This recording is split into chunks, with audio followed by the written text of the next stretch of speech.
आखिर पैरालिफ्टर रोहित धनखड़ मामले का पुलिस के द्वारा पटाक्षेप कर ही लिया गया है। लंबी ऑपरेशन के बाद जो है आरोपियों को गिरफ्तार किया गया है। क्या था पूरा मामला? भिवानी के पुलिस कप्तान सुमित कुमार जी हमारे साथ है। सर, साधुवाद। सबसे पहले एक बड़ा मामला और बड़ी सफाई से जो है उस मामले का पटाक्षेप किया गया, क्या कहेंगे? काफ़ी दबाव भी था और इसके अलावा जो है कई दिन से आरोपी जो है चकमा देकर भाग भी रहे थे। देखिए, जैसा आपने बताया, हत्याकांड में जो मुख्य 4 अभियुक्त जो बाइने में रजिस्टर्ड हैं, उनमें से 3 अपराधियों को आज पुलिस के द्वारा बेंगलोर से गिरफ्तार करने में सफलता प्राप्त हुई है।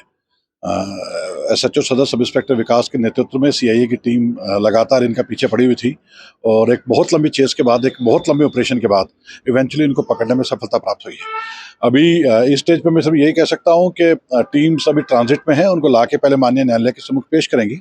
उसके बाद इनसे गहनता से रिमांड के दौरान पूछताछ होगी और जो भी तथ्य हो, जो भी अन्य लोग, कहाँ से घटनाक्रम स्टार्ट हुआ है, किस किस तरह से किसने किसको बुलाया है, कौन कौन से व्हीकल जो उसमें यूज हुए हैं, जो भी सीसीटीवी में दिख रहे थे वो तो हमने बरामद कर लिए हैं, लेकिन और भी कुछ ऐसे अन्य पहलू हैं जिनके जवाब अभी इन्वेस्टिगेशन में ड्यूरिंग रिमांड इंटरोगेशन के दौरान सामने आएंगे। और अन्य दोषियों के खिलाफ भी कोई भी ऐसा व्यक्ति जो इस घटनाक्रम में किसी तरह से भी संलिप्त था, उसको किसी हालत में बख्शा जाएगा। उसका ठिकाना केवल जेल की सलाखें हैं। जेल में रहना पड़ेगा, लंबे टाइम के लिए रहना पड़ेगा, मुकदमा भुगतना पड़ेगा और सजा होगी, ये मैं जिम्मेवारी लेता हूँ। आरोपियों के नाम अगर बात करें सर, 3 आरोपी इसमें अभी तक दबोचे गए हैं। तीनों आरोपियों के नाम क्या? ये 3 आरोपी, इनमें एक का नाम वरुण है, एक तरुण है, ये दोनों भाई हैं, और एक तीसरा आरोपी दीपक है। ये तिगड़ाना गांव भिवानी के रहने वाले हैं।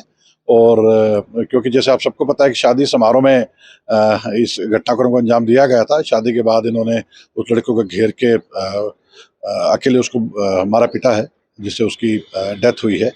तो इसमें और भी अन्य लोग शामिल हैं, उन सभी के नामों के खुलासे भी होंगे। कुछ लोग नाम हमारे सामने आ गए हैं, उनके पीछे भी लगातार टीम्स रेड कर रही हैं और अब ये 3 आ गए हैं तो बाकी भी आ जाएंगे। और जितना भी, मैं रिपीट वही करूंगा, जो भी आदमी इसमें किसी तरीके से संलिप्त है वो भुगतेगा। या क्रिमिनल रिकॉर्ड भी है सर इनमें तीनों में से? इसमें से एक व्यक्ति पहले मर्डर के केस में जेल जा चुका है और जो 3 गिरफ्तार उसका हत्या का उसके खिलाफ मुकदमा है।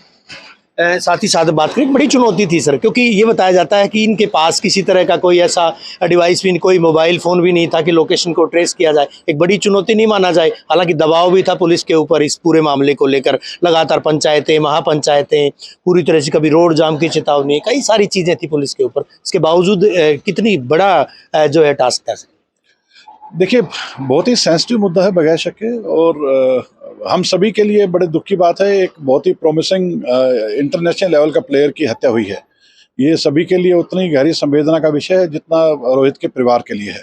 तो उस दुख की घड़ी में सारा पुलिस परिवार उस बच्चे के परिवार के साथ खड़ा हुआ है। जहाँ तक रही बात, आपने कहा कि उन लोगों ने पूरी सावधानियां बरती जो हत्याकांड के दोषी थे।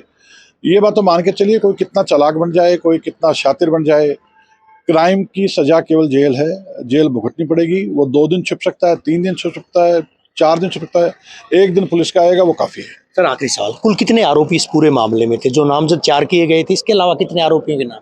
देखिए, इस घटनाक्रम में अभी तक 2 गाड़ियों में कितने लोग थे उसकी सरसरी तौर पर पुलिस के द्वारा पहचान कर ली गई है। दोषियों के हमें तकरीबन आइडिया है कि कौन लोग है, कौन लोग नहीं है। लेकिन अभी जैसे आपको मैं फिर बता रहा हूँ कि क्योंकि मुख्य 3 अभियुक्त ये थे और इन तीनों के द्वारा या इनके और साथियों के द्वारा जो घटना को अंजाम दिया गया है, एक बार जब माननीय न्यायालय के सम्मुख पेश करके इनका रिमांड पुलिस लेगी, उसके बाद इंटेरोगेशन के दौरान ये सारे तथ्य क्रिस्टल क्लियर हो जाएंगे और तब मैं ज़्यादा कंफर्टेबल रहूंगा इन बाकी दोषियों के नाम डिस्क्लोज करने में। बेहद शुक्रिया सर हमसे बात करने के लिए। इंडिया न्यूज़ हरियाणा से बात कर रहे थे भिवानी के पुलिस कप्तान सुमित कुमार। एक्सक्लूसिव जानकारी ये है कि 3 आरोपी इस मामले में, जो 3 नामजद आरोपी थे, पंकज, वरुण, तरुण, 2 इसमें भाई हैं। तीनों को गिरफ्तार किया गया। अभी उनको ट्रांजिट पर जो तीनों युवक हैं अभी उनको लाया जा रहा है। उसके बाद न्यायालय में पेश किया जाएगा। हालांकि कर्नाटका के बेंगलोर से उनको गिरफ्तार किया गया था, बेंगलुरु से उनको गिरफ्तार किया गया था। उसके बाद अभी उनको लाया जा रहा है। उसके बाद जो है आगे की कार्रवाई होगी।